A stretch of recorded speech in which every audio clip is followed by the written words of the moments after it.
Hello बच्चों, welcome to the channel prime education zone. तो आज हम पढ़ने वाले हैं आपका part number 2, that is chapter number 7 का जो है लेंसेज का।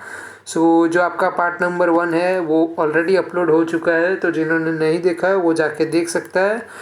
और सब्सक्राइब करना ना भूलो ताकि आपको जो है लेटेस्ट अपडेट और नोटिफिकेशन मिलता रहे, ठीक है। तो चलो स्टार्ट करते हैं आपका लेंस फॉर्मूला जो है ये टॉपिक से। तो साइन कन्वेंशन तो हम समझ गए, देखो ये वाला पार्ट है, ये जो हमने कवर कर लिया लास्ट वीडियो में। तो साइन कन्वेंशन अभी हमें समझ में आ गया, ठीक है। अभी हम लोग स्टार्ट करेंगे लेंस फॉर्मूला से। देखो आपका स्टेटमेंट क्या बोलता है यहाँ पे, the formula showing the relation between distance of object you. Distance of object को हम लोग क्या बोलेंगे यहाँ पे, यू, ठीक है। The distance of image v, distance of image को कैसे डिनोट करेंगे हम लोग, वी से। And the focal length f is called the lens formula. Clear. देखो क्या क्या है यहाँ पे है, कौन से कंपोनेंट है आपके। पहला है object, distance at object u हुआ। दूसरा है आपका डिस्टेंस ऑफ इमेज वी, और थर्ड है आपका फोकल लेंथ एफ। इन तीनों को हम लोग क्या बोलेंगे, ये जब तीनों एक ही आपके फार्मूला में जो है डिप्लॉय किए जाएंगे तो उसको हम लोग क्या बोलेंगे, लेंस फार्मूला बोलेंगे, ठीक है। तो उसका फार्मूला क्या है, 1/f is equals to 1/v minus 1/u।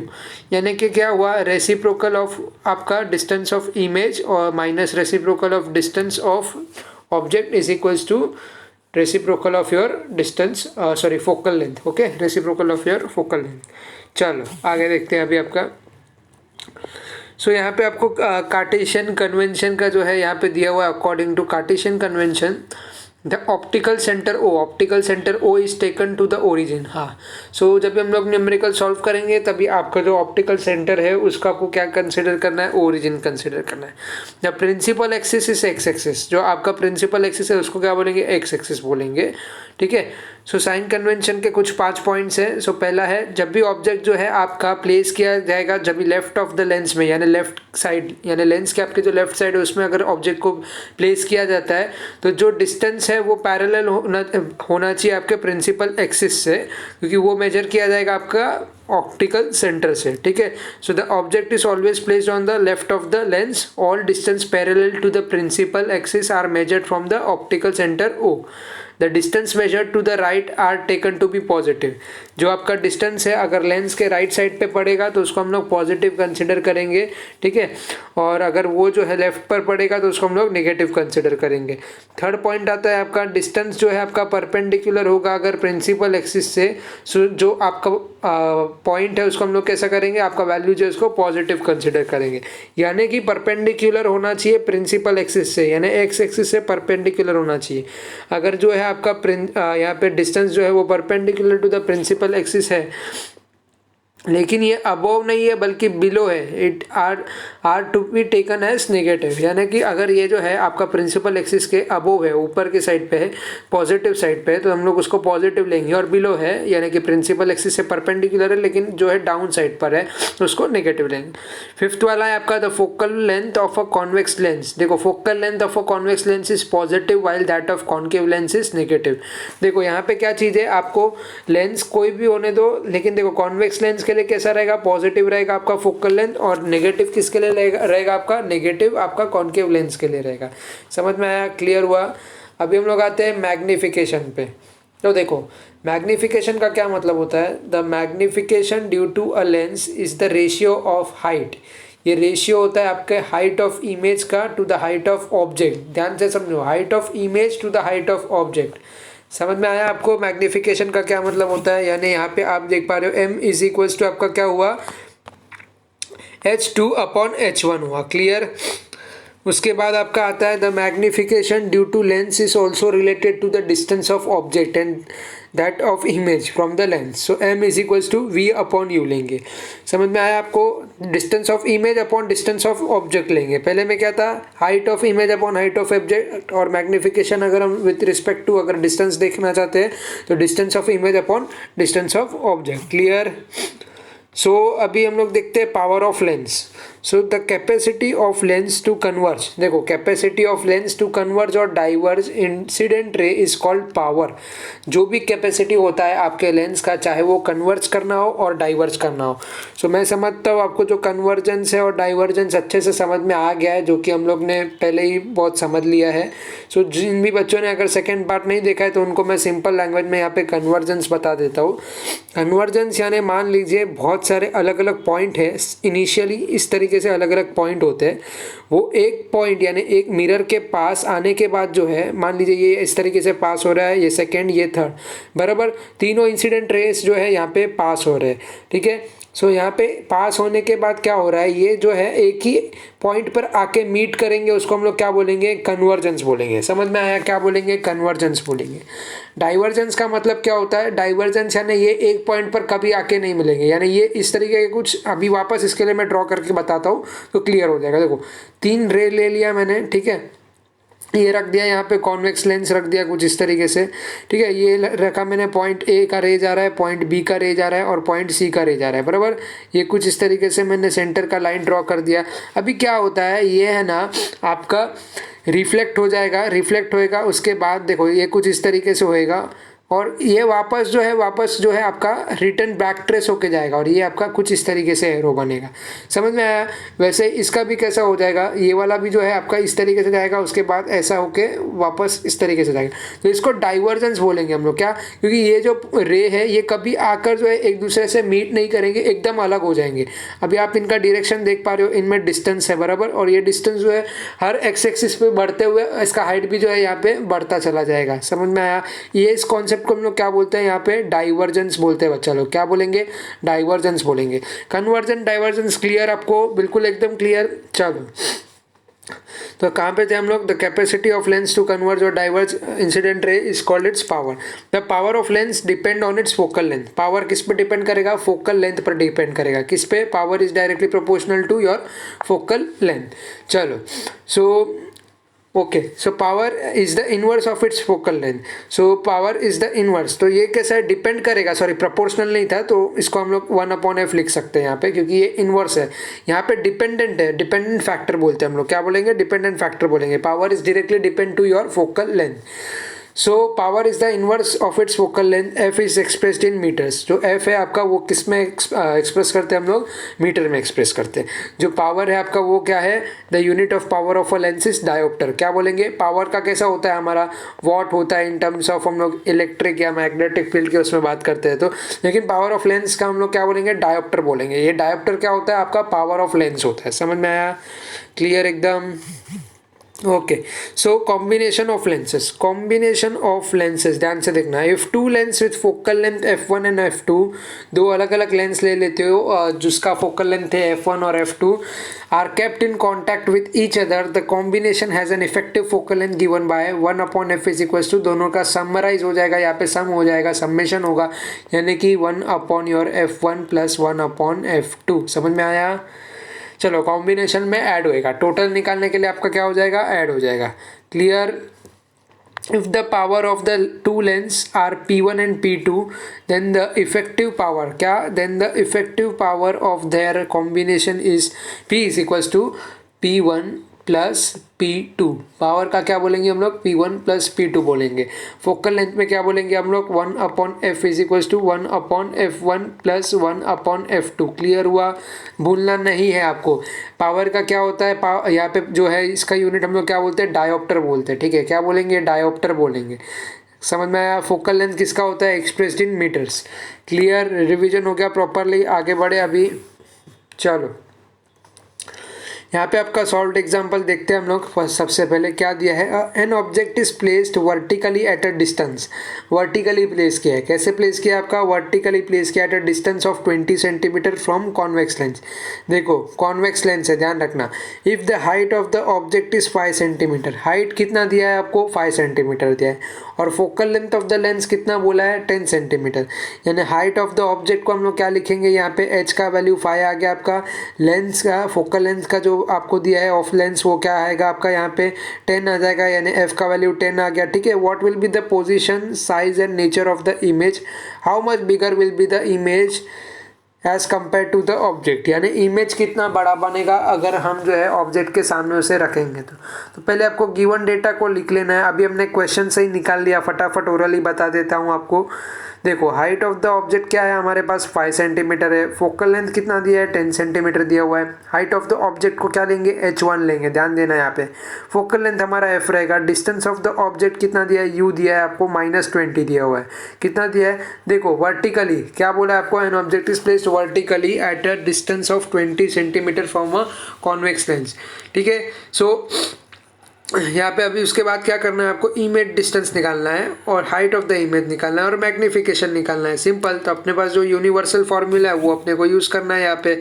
सो क्या है फॉर्मूला अपने पास, 1/v minus 1/u is equals to 1/f।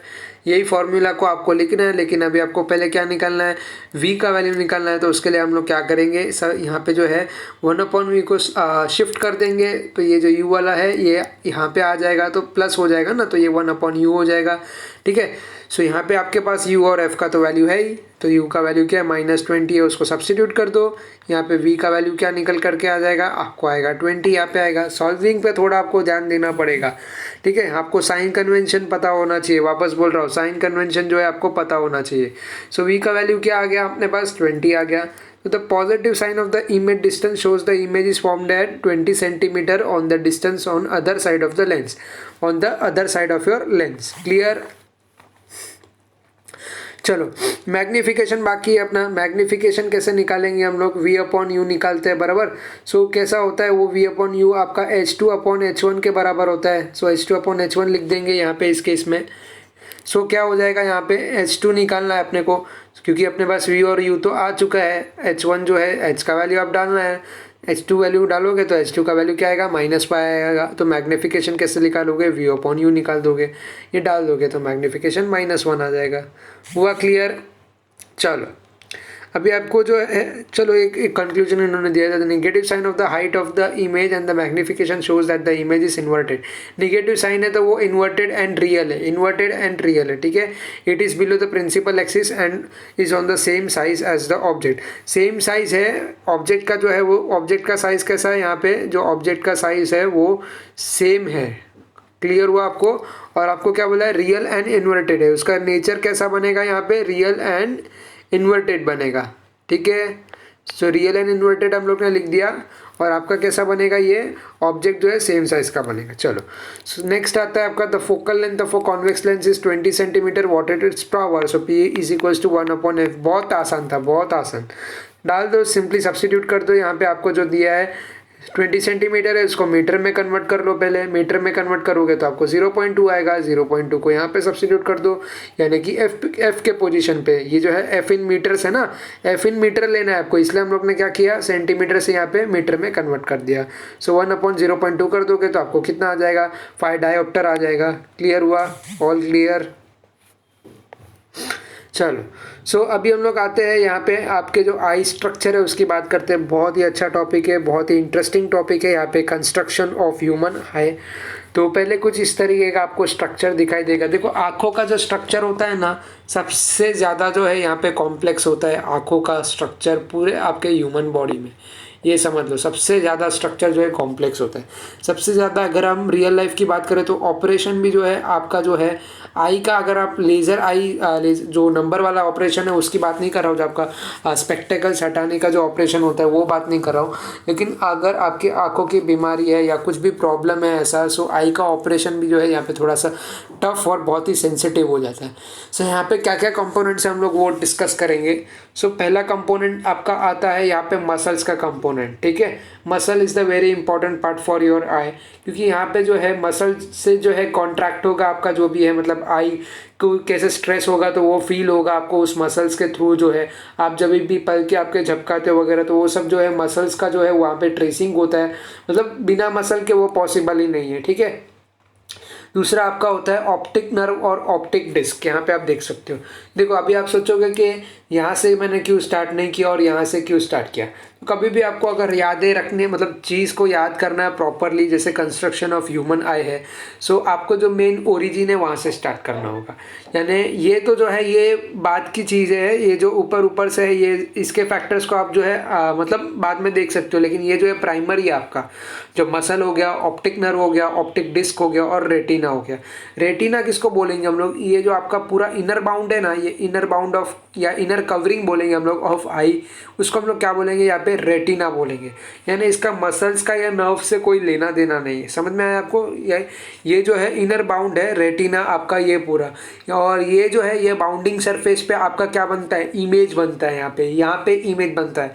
अगर आपको नंबर है, जैसे दूर का नंबर है या नज़दीक का नंबर है, तो उसका कारण क्या होता है, जो इसका सरफेस है यानी कि ये जो बाउंडिंग का सरफेस है उसके पॉइंट पे अगर इमेज नहीं बना तब भी आपको नंबर होता है। कभी कभी क्या होता है कि इमेज जो है उसके आगे ही बन जाता है, यानी रेटिना के जो है सरफेस पर नहीं बनता है तो आगे ही बन जाता है। तो वो एक केस में आपका या तो हाइपरमेट्रोपिया हो सकता है या तो जो है आपका मायोपिया हो सकता है। कभी कभी क्या होता है आपका पॉइंट यहाँ पे बनना चाहिए लेकिन यहाँ पे नहीं बनता है और इमेज जो है शॉर्ट पड़ जाता है, तो उसके केस में यानी इमेज जो है यहाँ पे बनने की जगह पे अंदर के मतलब बहुत लंबा हो जाता है। देखो इस तरीके का कुछ इमेज बन जाता है, यहाँ पे भारी पॉइंट पर आ जाता है तो वो भी शॉर्ट पड़ जाता है आपका। सो ये भी एक जो है आपका डिफेक्ट है, आई डिफेक्ट है। चलो उसको डिस्कस नहीं करते, वो बायोलॉजी का टॉपिक है, उसको फिर कभी वीडियो में बता देंगे। चलो सो ऑप्टिक डिस्क और ऑप्टिक नर्व में क्या होता है, ऑप्टिक नर्व यहाँ पे जो है आपका सर्कुलेशन का काम करता है। सो जो भी लाइक जैसे आप देख पा रहे हो ये नर्व्स है, सो नर्व्स का काम आपका क्या हो जाता है, जो भी आपका ऑक्सीजन सप्लाई करना होता है, सो ऑक्सीजन को यहाँ पे जो है सप्लाई मिलता है और इस तरीके से जो भी मतलब ब्लड सप्लाई वगैरह होता है, सो वो सब काम जो होता है आपका ऑप्टिक नर्व के थ्रू होता है, ऑप्टिक डिस्क, और ये जो है बहुत इंपॉर्टेंट रोल यहाँ पे प्ले करते हैं। उसी के साथ आप देख सकते हो यहाँ पे हम लोग आते हैं सीलियरी मसल्स। सीलियरी मसल्स पे यहाँ पे होता है, तो जब भी आप आंखों का ऑपरेशन कराते हो तो वो कहाँ पे इफेक्ट पड़ता है, वहाँ पे आपको जो है सीलियरी मसल्स पे जो है इफेक्ट पड़ता है। ठीक है, और ये जो आइरिस आप देख रहे हो, जो आंखों का आपका कलर होता है, किसी का ब्लैक कलर का होता है, राइट, सो किसी का ग्रे होता है, सो ये अलग अलग जो होता है ये क्या होता है आपका, ये आइरिस होता है। अगेन हम लोग आते हैं प्यूपिल पर। प्यूपिल पर तो जब भी आप आंखों को देखते हो तो वो ब्लैक कलर का देखो गोल ऐसा सर्कुलर आपको दिखाई देता है ना। सो वो गोल आपको जो दिखाई देता है वो क्या होता है आपका, वो प्यूपिल होता है। वो क्या होता है आपका, वो प्यूपिल होता है। अभी ये क्रिस्टलाइन लेंस है। क्रिस्टलाइन लेंस क्या होता है, ये आपका प्रोटेक्टेड फ्लेमी एरिया होता है। ये जो है आपके जो आपको आपके आंखों का देखो, मैं आपको एक छोटा सा फॉर एग्जाम्पल बना के दिखाता हूँ। ये पार्ट हो गया, ठीक है। सो ये आपके आंखों का पार्ट हो गया, ठीक है। इस तरीके का कुछ आपका आँख है ना। सो इसमें जो ये वाला पार्ट है उसके जो बैक साइड का एरिया रहता है, यानी कि इसमें 3D में आप समझ लीजिए, अज्यूम कर लीजिए, इसका जो बैक साइड का एरिया रहता है वो कैसा होता है, यहाँ पे फ्लेमी एरिया होता है, जिसको हम लोग क्या बोलते हैं यहाँ पे, क्रिस्टलाइन लेंस बोलते हैं। यहाँ पे क्या बोलते हैं, क्रिस्टलाइन लेंस बोलते हैं। समझ में आया? ये लेंस बहुत ही इंपॉर्टेंट है आपका, मतलब ये पार्ट अगर आपका कमज़ोर पड़ जाता है, लेंस में अगर आपके जो है यहाँ पे कमी पड़ जाती है, मतलब ये एक फ्लूइडी टाइप होता है। यहाँ पे कैसा होता है, ये फ्लूइडी टाइप होता है।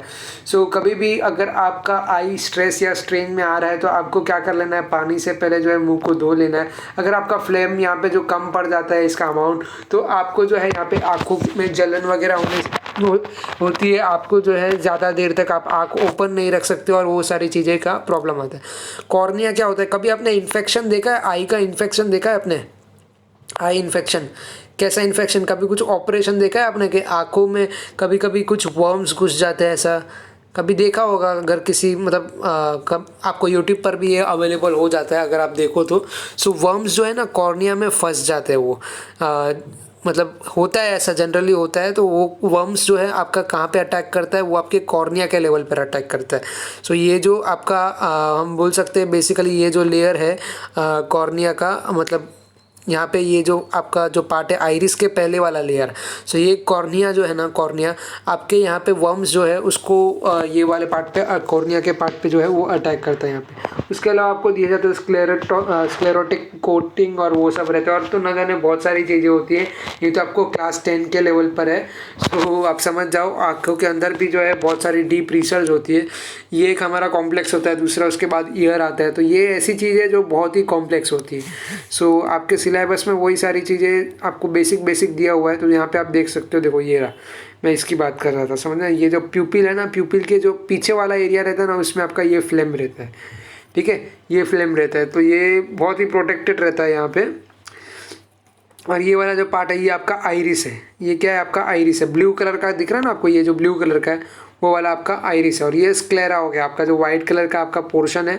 ये एक्चुअली आँख का साइज़ बहुत ही बड़ा होता है। ये तो आपको इस तरीके का दिखाई दे रहा है, लेकिन कभी अगर आप रियल लाइफ में देखते हो ना, आँख को अगर बाहर निकाला जाए तो ये तो जस्ट इतना पार्ट आपको दिखाई दे रहा है। ये वाला पार्ट है ना, कितना पार्ट है, ये वाला जो पार्ट है, ध्यान से देखना, ये वाला पार्ट आपको कितना दिखाई दे रहा है, सिर्फ इतना पार्ट दिखाई दे रहा है। लेकिन एक्चुअल में जो ये स्क्लेरा का पार्ट है, ये वाला पार्ट, यस, ये इतना बड़ा होता है, अंदर से बहुत बड़ा होता है, ये बहुत ज़्यादा बड़ा होता है, मतलब आप इमेजिन भी नहीं कर सकते। सो अगर आप देखते हो ये इनके वीडियोस, तो आप देख सकते हो यूट्यूब पे में भी अवेलेबल हो जाएगा, डिटेल स्ट्रक्चर ऑफ ह्यूमन आई आप डाल सकते हो। सो ये बहुत बड़ा होता है, ठीक है। चलो, सो यहाँ पे क्या दिया था, कैपेसिटी ऑफ द, क्या दिया है वो देख लेते हैं हम लोग पहले। So the capacity of the lens to change its focal length as per need is called the power of accommodation। यानी कैपेसिटी ऑफ का जो आपका लेंस है उसका जो कैपेसिटी होता है आपके फोकल लेंथ को चेंज करने का एज पर नीड, उसको हम लोग क्या बोलते हैं, power of accommodation. Power of accommodation, जैसे अगर आप कभी कुछ नज़दीक पर फोकस कर रहे हो और उसके बाद आप अचानक जो है दूर की चीज़ों पर फोकस कर रहे हो, तो उसी को हम लोग क्या बोलेंगे, पावर ऑफ अकोमोडेशन बोलेंगे। सो ये भी है ना, उम्र के साथ साथ इसको भी प्रॉब्लम होता है आपके पावर ऑफ अकोमोडेशन को। सो ये भी एक इंपॉर्टेंट फैक्टर है यहाँ पे। Although the elastic lens can change its focal length, yes, ये वर्ड जो है ना इलास्टिक लेंस, इसी पर इम्पैक्ट गिरता है। ये जो आपका पावर ऑफ अकोमोडेशन है, इलास्टिक लेंस का ड्यूरेबिलिटी आपका खत्म होता है तो उसके बाद आपको फोकस करना मुश्किल हो जाता है। आप इजीली, जैसे आपको कोई चीज़ देखना हो तो आप इजीली देख सकते हो, लेकिन वैसा फिर आपको दिखाई नहीं देता, प्रॉब्लम हो जाता है। वो नंबर इशू नहीं होता है, इलास्टिक लेंस जो है वो अलग ही कॉन्सेप्ट है यहाँ पे।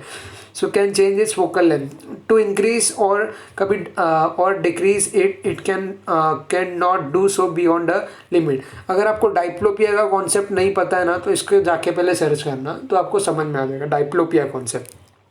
डाइप्लोपिया कॉन्सेप्ट के अंदर भी बहुत सारे डाइप्लोपिया होते हैं, वर्टिकल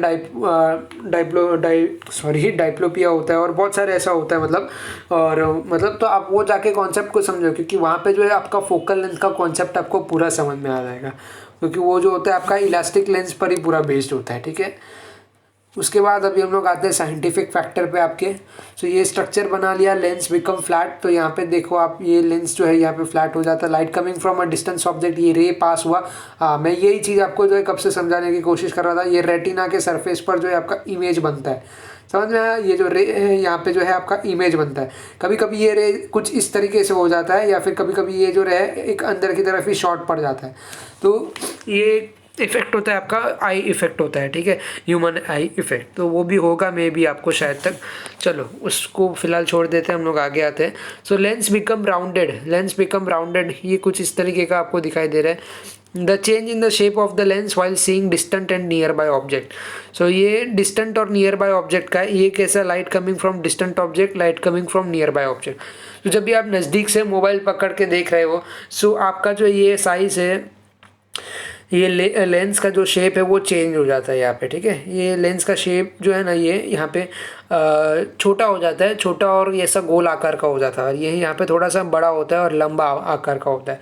यहाँ पे बेसिकली कॉन्ट्रैक्ट हो जाता है। क्या होता है, ध्यान से देखना, ध्यान से देखना, क्या होता है यहाँ पे, कॉन्ट्रैक्ट हो जाता है। कॉन्ट्रैक्ट होना यानी बेसिकली ये होता कि अगर आप नज़दीक से देखते हो ना, तो कोई भी रे हो आपके आँखों के लिए तो वो हार्मफुल ही होता है। कोई भी रे होने दीजिए, हार्मफुल इन द सेंस मैं नेचुरल रे की बात नहीं कर रहा हूँ यहाँ पे।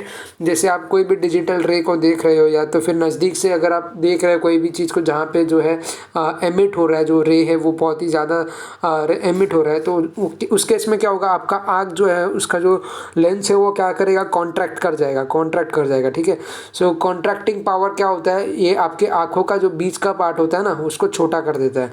और अगर वो दूर से आ रहा है तो यहाँ पे आपको जो है आराम से आप देख सकते हो, ईजिली चीज़ों को देख सकते हो।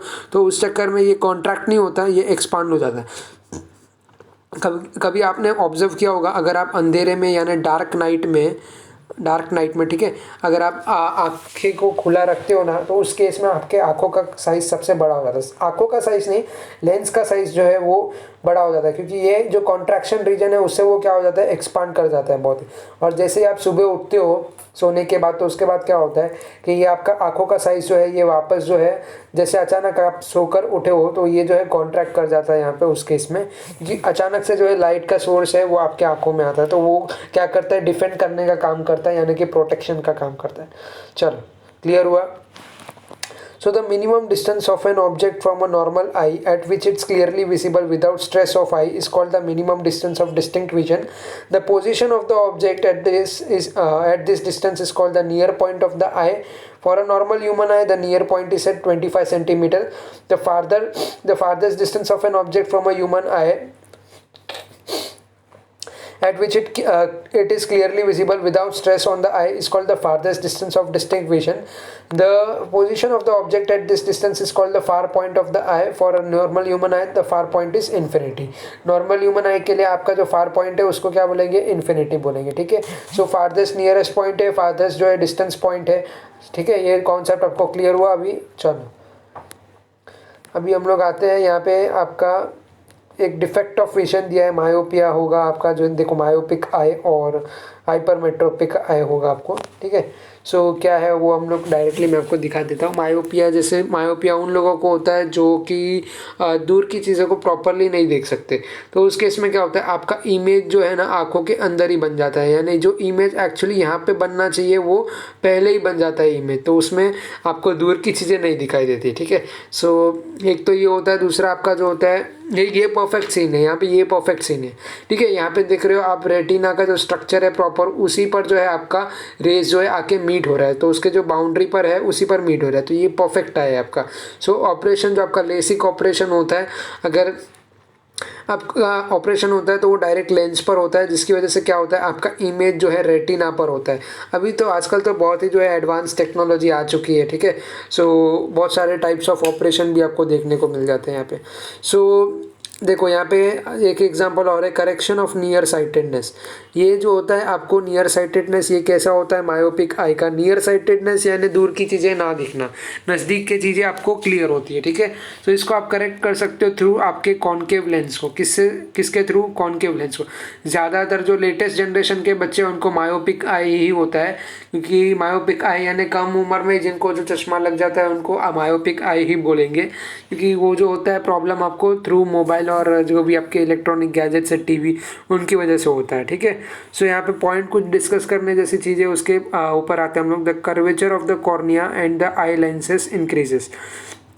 कर्वेचर और कॉर्निया और जो आई लेंस है वो बढ़ जाता है यहाँ पे। The muscle near the lens can not relax so that the converging power of the lens remain large. So यहाँ पे कन्वर्जिंग पावर है वो यानी जल्दी बन जाता है। इसको लार्ज का क्या मतलब हुआ, ये जल्दी बन जाता है। मसल आपका जो है ये यहाँ पे रिलैक्स नहीं होता, ठीक है। So the eye ball elongate so that the distance between the lens and the retina increases. तो जिन भी बच्चों को अगर देखो मायोपिक आई है, यानी कि आपको दूर का ब्लर दिखाई देता है, तो उस केस में आप आंखों को कॉन्ट्रैक्ट करने का कोशिश करो, ऐसा जोर देने का कोशिश करो, ठीक है। ऐसा स्ट्रेस डालोगे तो आपको दूर की चीज़ें भी क्लियर हो जाती है। वो कैसा क्यों होता है, क्योंकि आपका जो है यहाँ पे प्रॉपरली वो रेटिना पर इमेज बनता है अगर आप स्ट्रेस डालते हो तो उसमें। मतलब आप करके देखो, ट्राई करके देखो, मैं एकदम प्रैक्टिकल बेसिस पर आपको बता रहा हूँ, ठीक है। एकदम ऐसा स्ट्रांगली आप जो है ऐसा कड़क करके आप आंखों को देखो तो आपको दूर की चीज़ें थोड़ी बहुत जो है क्लियर दिखनी शुरू हो जाएंगी। लेकिन ये होता है टेम्पररी बेसिस के लिए, कुछ फोकस करने के लिए, क्योंकि आपका फोकल पॉइंट से पहले इमेज बनता है। तो अगला आता है अपने पास कॉन्सेप्ट जो है फार साइटेडनेस और हाइपरमेट्रोपिया। फार साइटेडनेस और हाइपरमेट्रोपिया, तो जैसा हमने डिस्कस किया यहाँ पे curvature of the cornea and the eye lens decreases. तो यहाँ पे डिक्रीज हो जाता है, the converging power of the lens become less due to the flattening of the eye. यहाँ पे क्या होता है, फ्लैटनिंग होता है, वहाँ पे क्या होता था, एलोंगेट होता था। Flattening of the eye ball, the distance between the lens and the retina decreases. तो यहाँ पे डिस्टेंस जो है डिक्रीज हो जाता था। तो इसको हम लोग कॉन्वेक्स लेंस के थ्रू जो है सॉल्व करते हैं। कॉन्वेक्स लेंस आपको अगर नज़दीक के चश्मे हैं तो आपको कौन सा चश्मा है, आपको कॉन्वेक्स लेंस है उसमें, ठीक है। उसमें कौन सा कॉन्वेक्स लेंस है। अगर आपको दूर का है चश्मा तो आपको कौन सा है, उसमें कॉनकेव लेंस है। ध्यान रखना इन चीज़ों को। चलो अभी हम लोग यहाँ पे आते हैं आपके प्रेस बायोपिया पे। So generally the focusing power of the eye lens decreases with age. Focal जो आपको यहाँ पे बता दो, जो फोकसिंग पावर होता है वो अकॉर्डिंग टू एज जो डिक्रीज होता है। और इन्होंने मे बी यहाँ पे एज मेंशन नहीं किया, तो एज मैं आपको बता देता हूँ 40 एज 40, ठीक है। सो ये 40 नंबर जो है आपका 40, अगर आप 40 साल तक हो जाते हो तब तक आपका आई जो है प्रॉपर कंडीशन में होना चाहिए। नहीं है तो फिर समझ जाओ भाई कि आपके आंखों पर जो है रेस का बहुत ज़्यादा हमला हुआ है। इसका मतलब ये हुआ कि आप डिजिटल दुनिया में बहुत हो, ठीक है। सो आपको नेचुरली जो है बहुत सारे ऐसे मतलब नेचुरली रहना चाहिए, आपको ज़्यादा भी जो है इलेक्ट्रॉनिक गैजेट का, इलेक्ट्रॉनिक इक्विपमेंट्स के सहारे नहीं रहना चाहिए। सो फोकसिंग पावर होता है आपका कम हो जाता है आफ्टर सम। तो the muscle near the lens lose the ability to change the focal length. क्या होता है? Ability to change their focal length of the lens. So the near point of the lens shift farther from the eye. Because of this, old people cannot see nearby objects clearly. Sometimes people suffer from nearsightedness as well as farsightedness. तो उसको क्या बोलेंगे? दोनों भी, आपको जो नज़दीक का है वो भी नहीं दिखाई देता और दूर का है वो भी क्लियर नहीं दिखाई देता। तो उसमें क्या होता है, जब भी आप दूर की चीज़ों को फोकस करते हो, यानी कि जो नियर साइटेडनेस है, नियर साइटेडनेस का क्या मतलब होता है कि आपको जो है दूर की चीज़ें जो है, डिस्टेंट चीज़ें जो है प्रॉपरली नहीं दिखाई देती। डिस्टेंट चीज़ें आपको कैसे दिखाई देती है? ब्लर दिखाई देती है। और सेम केस मतलब उसमें क्या होता है, आपका जो इमेज है उस केस में क्या होता है, वो रेटिना के पहले ही फॉर्म हो जाता है। रेटिना के पहले ही कुछ इस तरीके से आपका इमेज जो है वो फॉर्म हो जाता है, ठीक है। सो ये होता है आपका नियर साइटेडनेस। और फार साइटेडनेस जो होता है आपका, वो कैसा होता है? वो आपका जो है रेटिना के बाहर बनता है, यानी इमेज प्रॉपरली जो है आई बॉल के अंदर आपका बन ही नहीं पाता। सो वो प्रेस बायोपिया होता है, जहाँ पे आपको दोनों भी मतलब नज़दीक के भी चश्मे लगते हैं और दूर के भी लगते हैं। सो आप वहाँ पे न्यूज़पेपर भी रीड नहीं कर पाते और दूर की चीज़ों को फोकस भी नहीं कर सकते। सो आज का अभी जो आने वाला ज़माना है वो तो बहुत ही ख़राब होने वाला है। मतलब उनकी आँखों का ऑपरेशन, मतलब जिनका भी ऑप्टिक्स का धंधा है वो तो मतलब रॉक कर जाएंगे एकदम, क्योंकि ये फ्यूचर में बहुत ही डिमांड वाला है। तो भाई जिनको बिज़नेस करना है वो आ जाओ ऑप्टिक्स के इसमें, क्योंकि सच बोल रहा हूँ ऑप्टिक्स जो है बहुत ही डिमांड में होने वाला है आने वाले फ्यूचर में। क्योंकि सभी को पहले कैसा होता था सीन, मतलब कैसा होता था कि हर घर में मुश्किल से एक लोगों को, अगर 5 लोगों का मेंबर है, 5 लोग घर में रहते तो मुश्किल से 1 लोगों को होता था। मुश्किल से बोल रहा हूँ, या तो ना के बराबर होता था। मतलब हर 10 परिवार में से कितने लोगों को होता था? सिर्फ हर 10 परिवार में से, अभी एक परिवार 5 लोगों का है तो 10 परिवार यानी 50 लोग हो गए। तो 50 लोगों में से सिर्फ 3 से 5 लोगों को ही जो है यहाँ पे प्रॉब्लम होता था। ऐसा पहले का टाइम था। लेकिन आज के टाइम की बात करें तो हर 10 परिवार यानी 50 लोगों में से आपको 35 लोगों तक को तो मतलब चश्मा आपको आ ही गया होगा। मतलब इतना जो है रेशियो ख़राब हो चुका है। सो ऑप्टिक्स का जो है बिज़नेस बहुत ही डिमांड में आने वाला है। और इसका जो है आपको एक बता दूं, टोमेटो खाया करो। टोमेटो यस, टोमेटो बिल्कुल। टोमेटो आपका जो फ्लेम है उस पर इफ़ेक्ट करता है डायरेक्टली। टोमेटो मतलब जो मैंने जैसे आपको आइरिस का कॉन्सेप्ट एक्सप्लेन किया, तो उसके जो बैक साइड पर जो फ्लेम होता है ना, सो टोमेटो उसके लिए यूज़फुल होता है। सो आप कच्चा टोमेटो है दिन में 1 या 2 खा सकते हो, तो ये आई के लिए बहुत ही यूज़फुल है। अगर आपको चाहिए तो आप गूगल कर लो, कुछ और कर लो अगर बात पे भरोसा नहीं आ रहा तो। लेकिन गाजर तो सबको पता है। देखो ये मैं आपको बताता हूँ, कैरेट एंड पपैया ये तो यूनिवर्सल है, ठीक है। और ये आपके कहाँ पे काम करता है? ये जो है आपका ऑप्टिक नर्व और ऑप्टिक डिस्क पर काम करता है। समझ में आया? ये तो होल आई स्ट्रक्चर के लिए बेस्ट है, नो डाउट होल आई स्ट्रक्चर के लिए बेस्ट है कैरेट एंड पपैया। लेकिन उसके अलावा अगर आपको ऑल्टरनेटिव चाहिए तो आपको टोमेटो खाना पड़ेगा। टोमेटो तो आप सभी के घर में होता है, ये सस्ता आता है भाई। सो टोमेटो रोज़ खाया करो, कच्चा खाया करो, एटलीस्ट दिन में 1 बार तो खाया ही करो, ठीक है। सो आपका एक बात तो आपको समझ में आ गया, कैरेट जो है आपका ये भी जो है मतलब वेजिटेबल में आता है और टोमेटो भी वेजिटेबल में आ गया। तो वेजिटेबल जो आपके लिए यूज़फुल है, यहाँ पर फ्रूट वेजिटेबल दोनों ही यूज़फुल है। बट यहाँ पे आँखों के लिए सबसे ज़्यादा इफेक्ट कौन सा करता है? आपका वेजिटेबल्स ही करता है, चाहे वो ग्रीन लीफी वेजिटेबल हो या कोई भी वेजिटेबल हो। ये सारी चीज़ें बायोलॉजी में इनकेस अगर मौका मिला तो ज़रूर कवर करूँगा उन चीज़ों को भी। चलो अभी हम बात करते हैं apparent size of an object. अभी apparent size of an object में क्या होता है, यहाँ पे इन्होंने आपको 2 ऑब्जेक्ट दिया हुआ है, PQ और P1Q1। सो PQ एक ऑब्जेक्ट है, ये P1Q1 है एक ऑब्जेक्ट, ठीक है। अभी आप इनको देख रहे हो बराबर। एपरेंट साइज किसको बोलते हैं? आप इनको देख रहे हो, ये आपका प्रॉपर आई स्ट्रक्चर इन्होंने दे रखा है। यहाँ पे एंगल बना, 2 एंगल बना। एक तो PQ नज़दीक में कुछ ऑब्जेक्ट पड़ा है तो उसका एंगल ले लिया अल्फ़ा, उसका एंगल ले लिया क्या? अल्फ़ा। इसका क्या ले लिया? बीटा। इसका अल्फ़ा, इसका बीटा। देखो यहाँ पे एडजस्ट जो मतलब जो रे का एडजस्टमेंट है वो उसके सेंटर ऑफ आई पे आके इस तरीके से बनेगा। तो इसका क्या बना, यहाँ पे एंगल बीटा बना। जितना तो क्लियर हो गया आपको। So P Q at the eye is larger than the angle B beta. So यहाँ पे जो है एंगल अल्फ़ा बड़ा है ना, एंगल जो है आपका अल्फ़ा बड़ा है विथ रिस्पेक्ट टू आपका जो है एंगल बीटा, है ना, ये एंगल है, हाँ ये ग्रेटर साइन है। सो एंगल अल्फ़ा बड़ा है आपका एंगल बीटा से। सो P1Q1 PQ appears bigger than P1Q1। So sorry ये पार्ट तो अलग ही है। PQ जो है यहाँ पे बड़ा अपीयर होगा, यानी बड़ा दिखेगा आंखों को, और P1Q1 जो है थोड़ा छोटा दिखेगा, क्योंकि डिस्टेंट ऑब्जेक्ट है ना। डिस्टेंट ऑब्जेक्ट आप देख सकते हो, मान लीजिए अगर ये आपका जो PQ है आंखों से कुछ डिस्टेंस x पर है, तो आपका जो P1 और Q1 है ये आंखों के डिस्टेंस कौन सा है, 2x पर हो जाएगा, क्योंकि ये फोकल लेंथ मान लो ये पूरा जो है 2x पर है, ठीक है। सो यहाँ पे जो आपका PQ है वो कौन से पॉइंट पर है, x पॉइंट पर है। तो अगर अब चीज़ों को नज़दीक से देखोगे तो आपको तो वो बड़ी दिखाई देनी है। सो अपरेंट साइज जो है आपका ये डिपेंड करेगा आपके किस पे, पोजीशन ऑफ ऑब्जेक्ट पर आपका जो है डिपेंड करेगा।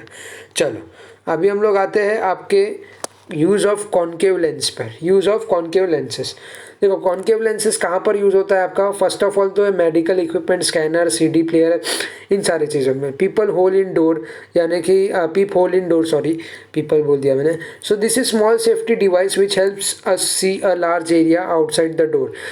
This uses one or more concave lenses. Spectacles हो गया आपका, टॉर्च हो गया, टॉर्च में भी यस यूज़ होता है आपका concave lenses. So it is use to spread widely the light produce by small bulb.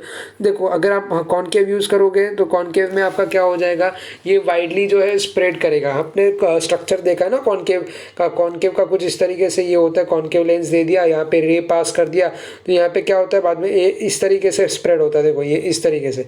सो ये जो एरिया है, ये स्प्रेडिंग एरिया है ना, ये ज़्यादा स्प्रेड होता है। तो यहाँ पे क्या होता है आपका कॉन्केव लेंस यूज होता है। जबकि हम कॉन्वेक्स की बात करें, कॉन्वेक्स लेंस की, तो उस केस में क्या हो जाएगा आपका एक पॉइंट पर फोकस गिरेगा, यानी यहाँ पे तगड़ी लाइटिंग गिरेगी लेकिन जो है छोटी लाइटिंग गिरेगी। समझ में आया आपको।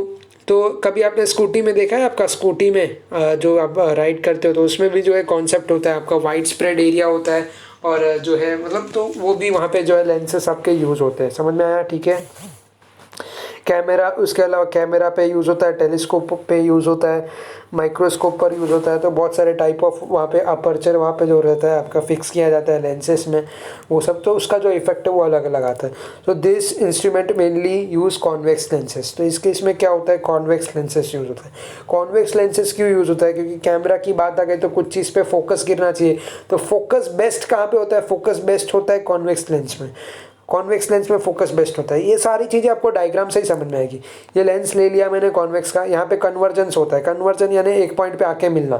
यहाँ पे एक पॉइंट पे आके मिलने का क्या मतलब हो गया कि यहाँ पे जो है बेटर आपको फोकस मिलेगा, सबसे बेटर फोकस आपको यहाँ पे मिलेगा, ठीक है। क्या मिलेगा आपको, बेटर फोकस मिलेगा। किस में मिलेगा आपको, कॉन्वेक्स लेंस में मिलेगा। कॉन्वेक्स लेंस में यानी कि अगर आपको कैमरा से फोटो क्लिक करना है तो उसमें कॉन्वेक्स लेंस होगा, टेलीस्कोप से कोई चीज़ को देखना है तो उसमें भी कॉन्वेक्स लेंस होगा, माइक्रोस्कोप से देखना है तो माइक्रोस्कोप में तो यार लेंस ही होता है, कॉन्वेक्स लेंस ही होता है, सभी को पता ही है, ठीक है। So to get good quality image, देखो गुड क्वालिटी इमेज यानी highly focused image, concave lens is used in front of the eye piece और इनसाइड इट। यानी कि कॉन्केव लेंस कहाँ पे यूज़ होगा आपका, front of the eye piece पे यूज़ होगा और उसके अंदर यूज़ होगा। तो to get a good quality of images a concave lens जो है आपको यूज़ होगा, लेकिन फ्रंट ऑफ आई पीस में जो है यहाँ पे यूज़ होगा। जबकि आपका फोकस के लिए जो है यहाँ पे कॉन्वेक्स लेंस है, जो कि आपको प्रॉपरली यहाँ पे जो है कैमरा में यूज़ होते हैं और टेलीस्कोप वगैरह में यूज़ होता है, ठीक है। सो यहाँ पे हम लोग यूज़ ऑफ कॉन्वेक्स लेंसेस है, जो कि ये सारे पार्ट्स है, ये हम लोग नेक्स्ट वीडियो में जो है यहाँ पे कवर करेंगे।